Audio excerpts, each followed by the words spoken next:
کو ایک ہی ذات ہے، هو اللہ الخالق البارئ الحمد، یہ صفت انہی کو سچی ہے اپنا، ہاں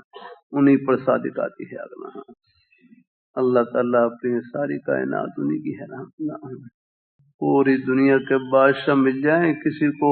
پانی کا ایک گھونٹ نہیں دے سکتے، دینے والی ذات اللہ تعالیٰ کی ہے۔ اگر رب العالمین اپنی صفت اللہ تعالیٰ نے ذکر کی ہے اور آگے اللہ تعالیٰ اپنی اس صفت اور اس صفت کا اپنے پورا ہونا ان کی ذات کے اوپر پوری طرح صادق آ رہا ہے نا۔ آپ دیکھ لیں کائنات سب کو پالنے والے ہیں، رب کا معنی ہے بداوش تبلیغ شیء الی کمالہ شیئا فشیئا، ایک چیز کو آہستہ آہستہ اس کے کمال تک پہنچانا ہے اپنا۔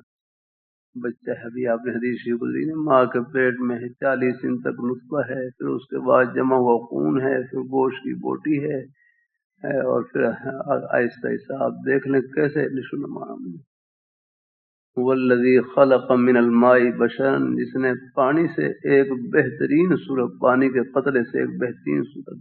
الم نخلقکم من ماء مہین، کیا ہم نے تم کو ایک ردی پانی سے، ایک ذلیل پانی سے پیدا نہیں کیا جو کپڑے کو لگ جائے کپڑا نہ پاک یار، لیکن اس سے اللہ کتنی بہترین صورت بناتے ہیں۔